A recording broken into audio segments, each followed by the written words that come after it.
the turn of a tire. So when you're sitting in a car and, for example, you are on a dirt road and then you turn a tire.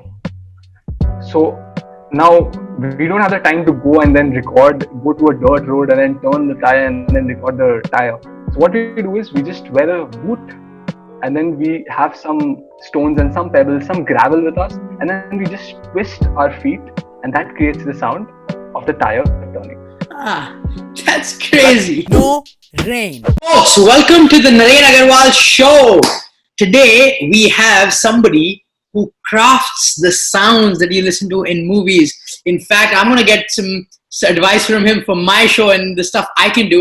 Regardless, let me introduce you to a dear friend of mine, Mr. Muhammad Hamza.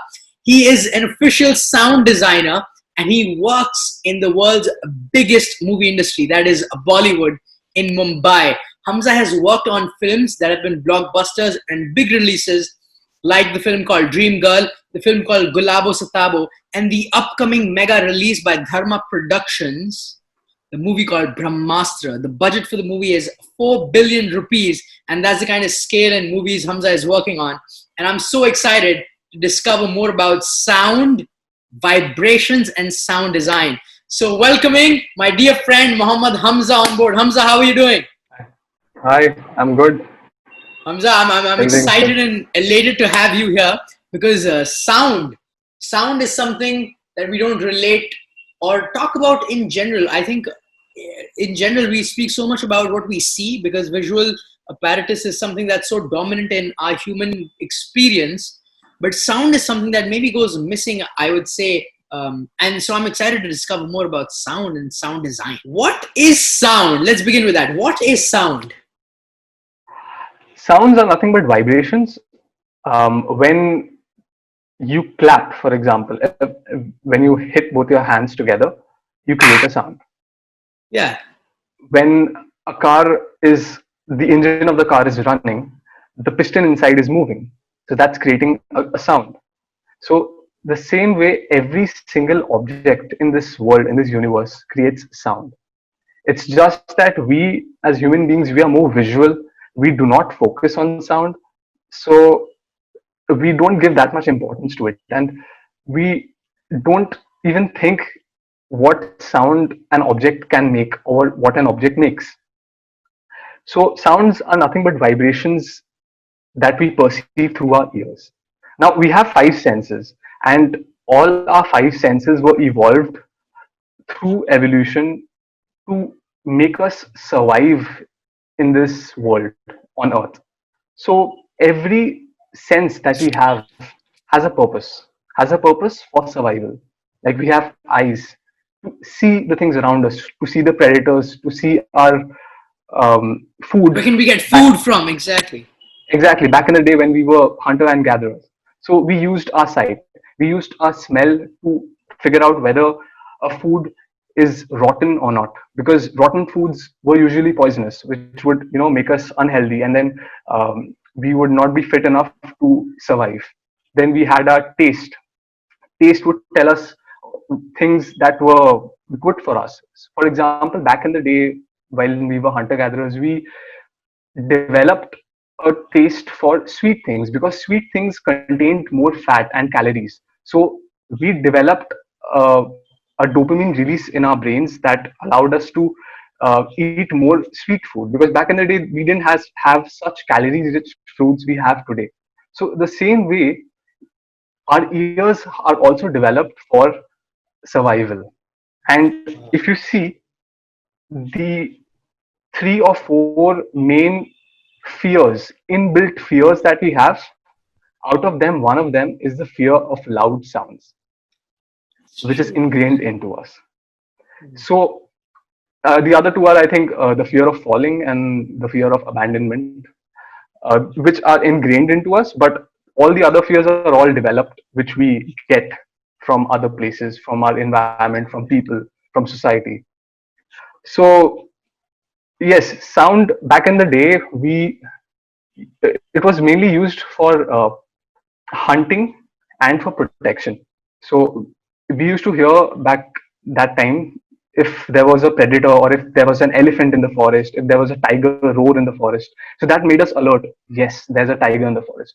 So we have to be very alert. And if there was a thunderstorm, you could hear the thunder from very far, and then you could figure out, yes, the rain is coming. So in those ways, sound really helped us evolve as human beings.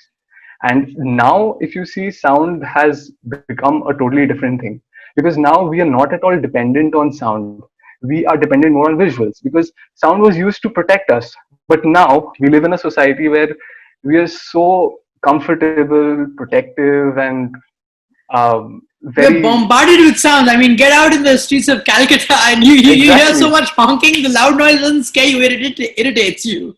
totally, totally. Yeah. We've just forgotten what nature actually sounds like. We've totally forgotten. So I think it's a place where we need to at least try to listen to the sounds that we have around us, because that has a really meditative process, I'd say. Because whenever I feel a little overwhelmed, or I feel that there's too much going on, what I do is I just go outside for a walk, or I just sit down and I just close my eyes and focus on the sounds around me. It's again another way of mindfulness, where you focus on your breath while closing your eyes, or you repeat a certain word while meditating. But this is another way, which I use. It's basically you just sit down wherever you are, close your eyes, and just listen to the sounds. Focus on the That's really sounds. What kind cool. of sounds are you hearing? That's because the um sound is in now, because the sound is a one-time phenomenon when you really think about it, right? exactly. It's really the now, because even a honk, it happens and it goes. It's never continuing. So I guess when you really focus on the sounds, it's you're bringing yourself, you're forcing yourself to come to the now in many ways. Exactly. Ah. It brings you to the moment.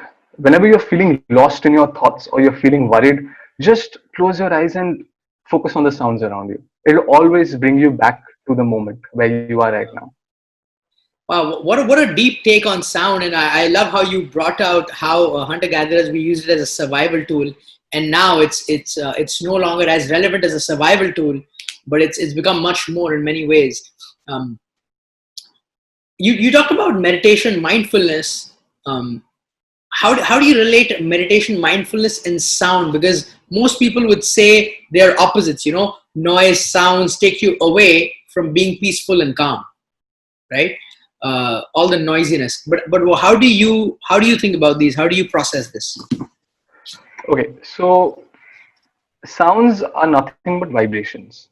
Now, vibrations are nothing but oscillations. If you go into physics, I'll not go that deep into it, but an oscillation is basically one cycle. For example, the Earth goes around the sun once. That's called one revolution. So you can call that as one oscillation. So once an object vibrates and then comes back to the same position, that's known as one oscillation. Now, frequency is nothing but the number of oscillations per second. So every sound has a frequency. Every vibrating object has a frequency. Now, if you see music is nothing but sounds at certain frequencies. We as humans have developed our brains through millennia in such a way that certain frequencies sound really pleasant to us. And when we arrange certain sounds of those particular frequencies in certain patterns, in certain mathematical patterns, that makes us feel good. That Wow. makes us feel peace. That makes us feel happy. Wow. It's it's a really weird phenomenon, which I it always makes me wonder that how beautiful music is, in the sense that you just it's nothing. When you visually, it's nothing, but it makes you feel good. It It's makes you almost feel like a happy. geometry of sounds, the way you described it. It's like fixing the sounds in a particular geometry, and then it takes a beautiful shape, but Yes. in the auditory sense. Yeah. Ah, Music is nothing but mathematics. It's mathematically placing sounds in such a way of certain wow. frequencies that makes you feel good, that makes you feel Wow. elated, it makes you feel sad, it makes you feel angry. It evokes all these kinds of emotions from you which you didn't know you had. So in that sense, if you compare that to noise is just sounds of certain frequencies placed randomly. They do not have a mathematical structure or a pattern. Or a Noise is synchronicity. exactly. Also, noise contains those sounds of such frequencies that we do not find pleasant.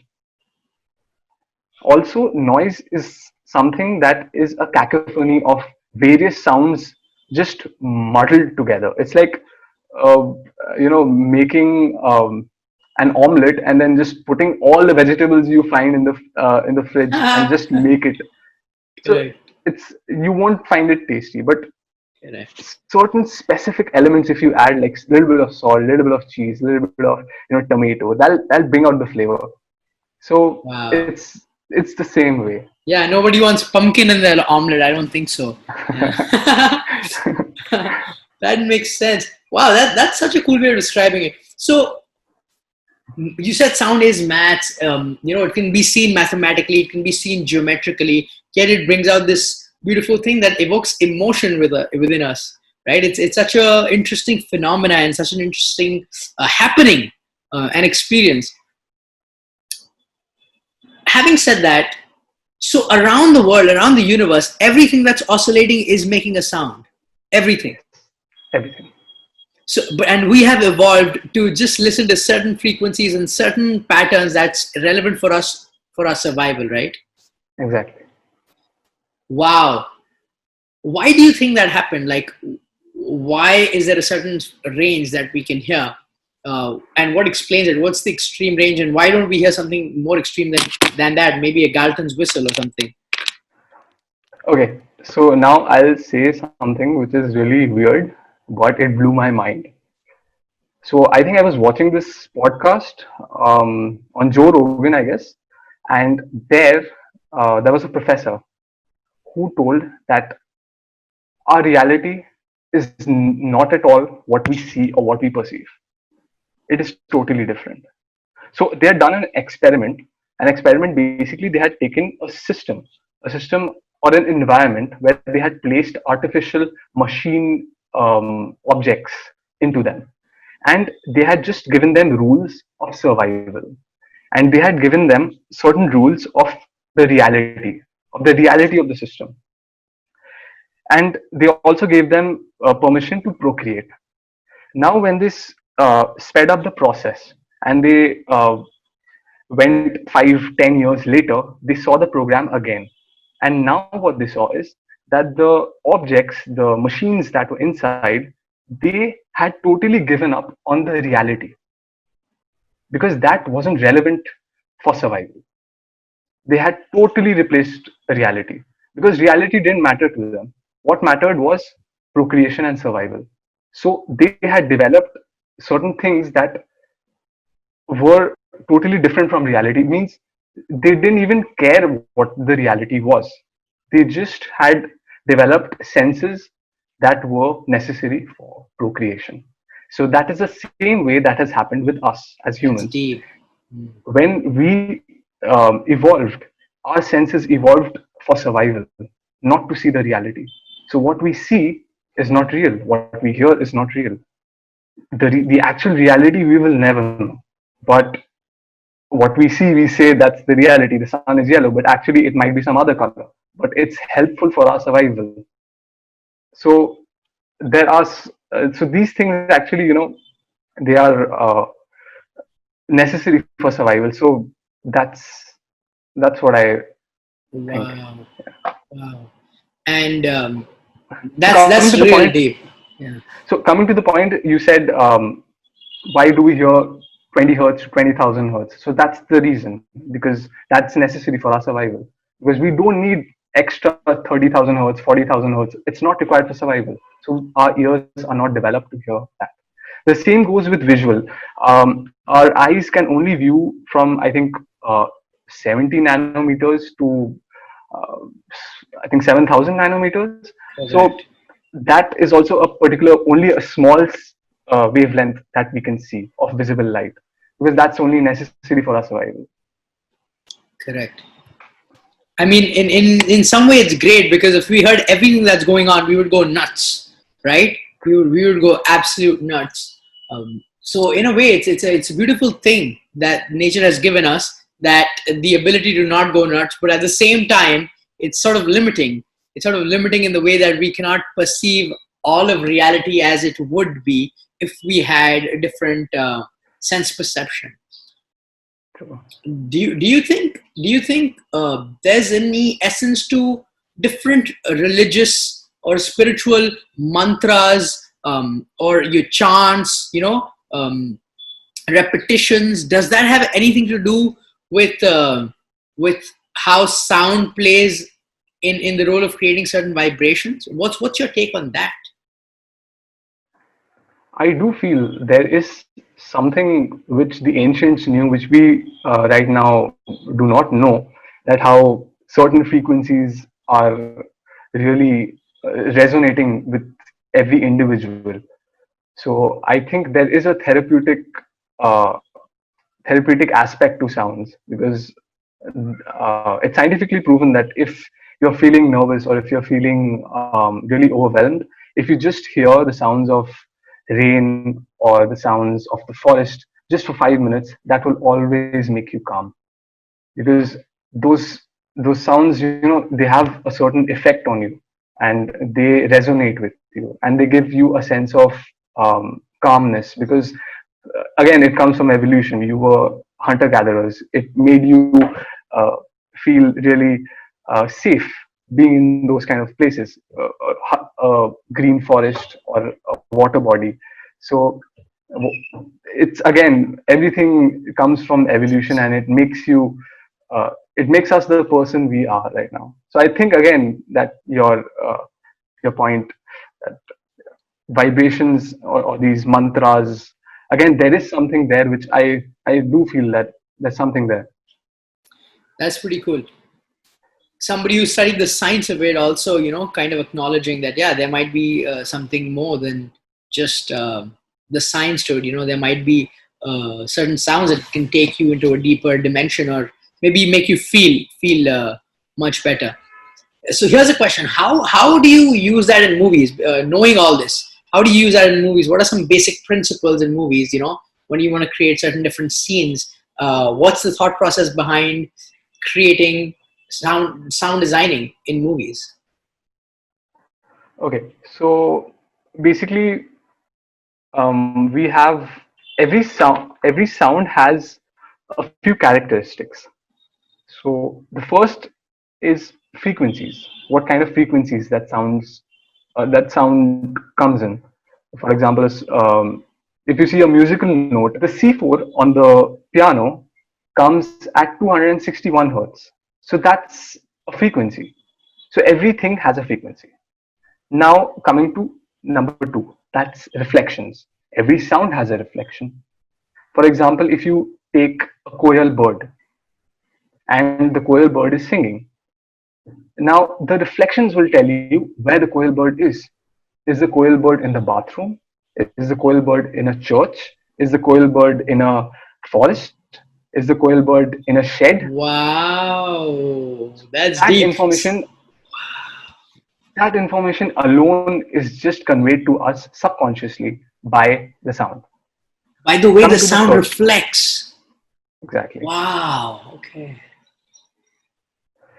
Yeah, and the third. Third is texture. Texture is, you can also call it timbre. It's something that's very unique to every object. It's basically the layers that you have in a sound.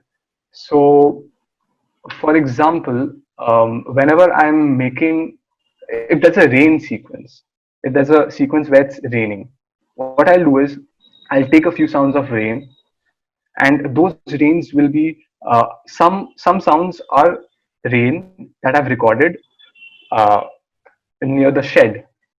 Some rain sounds I'll take that have been recorded near the forest. Some rain sounds I'll use that are recorded from my home. And sometimes I'll also use some sounds that don't even represent rain, but they sound like rain. What's an example? Frying. Frying. Ha! That's so crazy. Okay. So Huh. one day my mom was making, I think, was frying something, frying potatoes, and I just took that sound and I placed it and I layered it as a texture to the rain sequence, and it blended perfectly. It brought out Whoa. those tinkering, those small little pops and sizzles in the rain, which made it more bright and more engaging. It made the rain pop out. So that comes Wow. under texture. That's pretty Now cool. we come Okay. now we come to the fourth. That's placement in time. It's basically when does the sound happen? When does the quail speak? Does she speak after the dialogue, or does she speak before the dialogue, or does she speak after the car stops? So that's placement in time. Where do we place the quail bird? Where do I as a sound designer, want to place the quail bird? Next, we come placement in space. Now, when we are consuming when I think the last 20 years we've been consuming through televisions, and the only way we heard was through the small rubbish speaker of the television, which was really bad, which only brought out the dialogues, and you could hear almost zero of the natural sounds of the small little sounds. But now, with the evolution of uh, consumerism, and people becoming more and more uh, towards personalized video, and it's becoming more consumer and very personal. The content is becoming very personal to the consumer. So we are now consuming contents with our earphones and with our smartphones, and we're just confining ourselves to one space and just watching like a good 1 hour or 2 hours of a film. So we are making it more personal. So now it's becoming more and more important uh, in terms of sound. The sound is becoming more important. So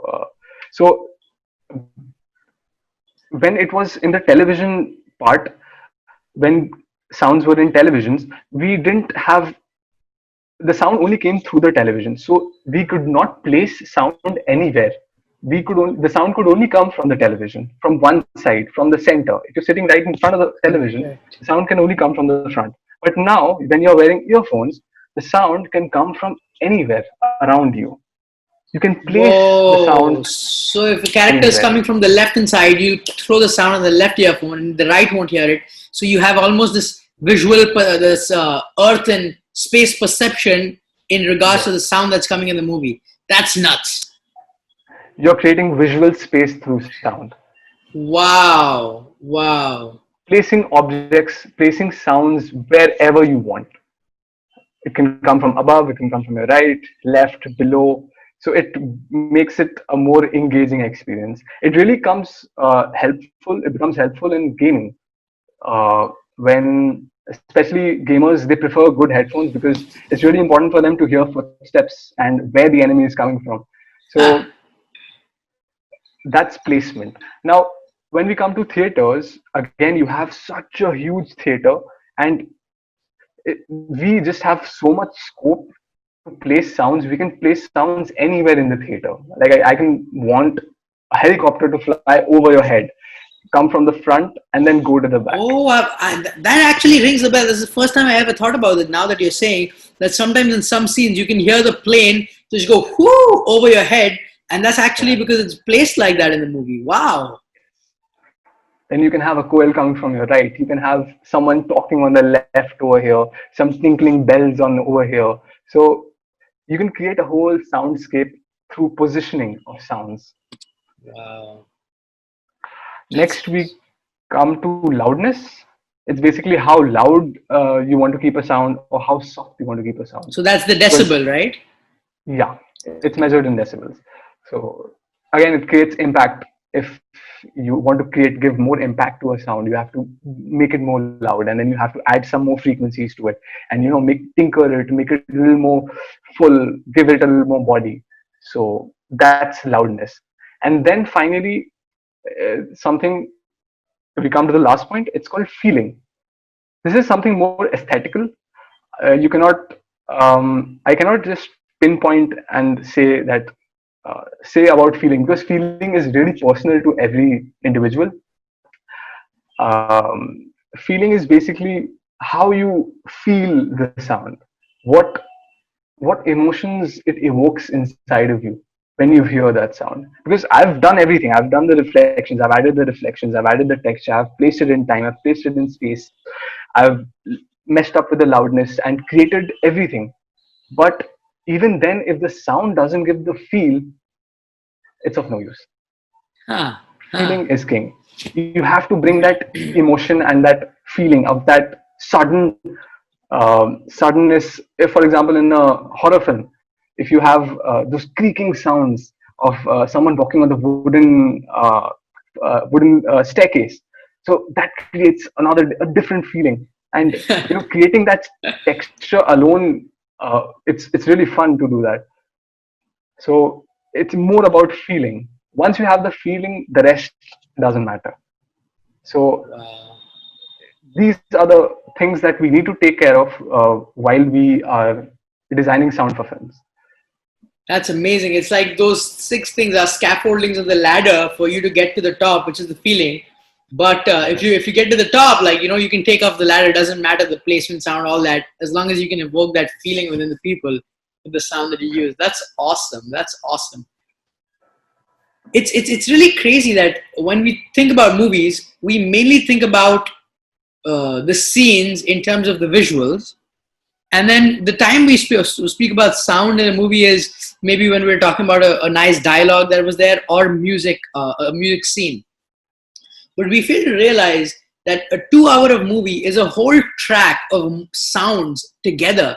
Like even in between dialogues, and when two people are not talking with each other, or there's no conversation going on in the movie, it's totally filled with something or the other, like the car going, the honking, birds flying, aeroplane, etc. And that's something that really adds on to the experience. And that's something that's coming to my mind right now, but it's totally escaped.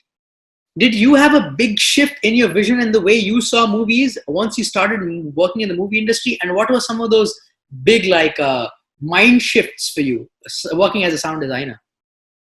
Absolutely, absolutely.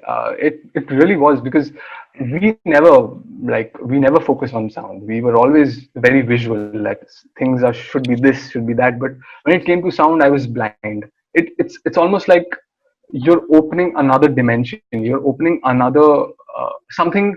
It's like an eye that was closed, which you now open, and then you can see this whole new world. It's a world altogether. It's a whole sense altogether which you're opening up. Everybody has that, but it's just that you are not using it. We've all just left it there. If you just use it, it'll just open up, and then uh, a totally different world will come, and you look at things differently. So now, for example, if I'm even driving a car, sometimes my focus also goes towards the sound. Okay, that car Innova sounds a little different. The tires of Innova sound a little different than the tires of Honda City. So these kind of little things, That's crazy. these things come you. And one thing that was really fascinating was that, uh, for example, the Koel bird. I didn't know that the Koel bird had 3 or 4 different types of calls. Just the Koel bird, and these uh, these we now use because uh, we use it as per the story. So wherever we feel we want to add a particular call of the Koel, we add a particular one, because if there are 4 particular calls, so one is for mating, one is for help, one is for calling everyone to just have food. So these different types of Koel calls I can add to give more depth to the story. So something that's congruent to the story, something that's adding to the story. So I cannot add like a help call when there's an emotional scene going on, a help call of a Koel. So I'll have to add something that's related to the story, something that adds on to the story. So that's how you That's that crazy. was a really revelating thing for me, because I never thought that there could be so much detail into such little things of, especially nature. Sounds are nothing but natural sounds. You're just taking natural sounds and then you're using them. Uh, into into your films. So Wow. So I'm more curious to dig deep into this. What are some sounds that to us in a movie theater, it sounds like rain, but or something, but the way you recorded it is totally different. So it's the same sound but recorded in a totally different manner. What are some examples of that? That's very intriguing to me. okay, so for example, the turn of a tire. So when you're sitting in a car and for example you are on a dirt road and then you turn a tire. So now we don't have the time to go and then go to a dirt road and then turn the tire and then record the tire. So what we do is we just wear a boot and then we have some stones and some pebbles, some gravel with us, and then we just twist our feet, and that creates the sound of the tire turning. Ah, that's So crazy. that's one Okay. of the things. Wow. Wow. What are some Then other you examples have that you can think of? Yeah. then we have for example you have a bullet hitting someone on the head, like a skull splatter. So in that sequence, what I used was I took an egg and then I broke that egg, and then that gave that crunching sound of the bullet hitting and entering into the skull. So Whoa. those are some of the ways you can use normal sounds and then just place it in such a way, treat them in such a way that they sound totally different. Wow. That's like that means you really got to be innovative, right? Because you can't get all Yeah. these crazy sounds in the action sequences of the movies, and you don't want to shoot a person to actually record what it sounds like. So it sounds like it takes a lot of innovativeness, and it sounds like it's almost a science, but also at the same time an art. Yeah. What would It's you like a say? Is it more of a mixture. science or of an art? I think Sound at the design. start it's more of a science because you have to know the basics. You have to know all these technical terms, and you have to know the software on which we work. But once you're past that stage, it's all about the feel. It's all about the feeling. It's all about creation. You're creating. You're not thinking about how to do this, how to do that. You're just creating. You're just making things. How something should sound from here, from there. What kind of things you can add to enhance the scene, because sound is mostly subconscious. Because what we do is, if for example it's a really tense scene, we use certain sounds, um, and then we change their frequencies so that they are really irritating to us, especially in those certain scenes that the character is going through a really tough situation, or he has to he's really surrounded by all his enemies. So in those kind of situations we add certain frequencies of certain sounds that you don't focus on them when you're watching, but subconsciously they're making you feel more like the character. They're making you feel, oh, okay. You're also feeling that pain, that irritation, that anger, just due to that subconsciously added sound. So those are some of Wow. the ways we, try to enhance the visual with the sound. Wow. So in a world where there's a lot of stress and tension, and you talking about how sound can be so therapeutic and have healing features, what are some things that people could do at home stuff that would really soothe them, whether it's on a device or just by themselves? What are something that you would recommend as a sound designer? Some sounds that really have nice effects on the human mind and the system.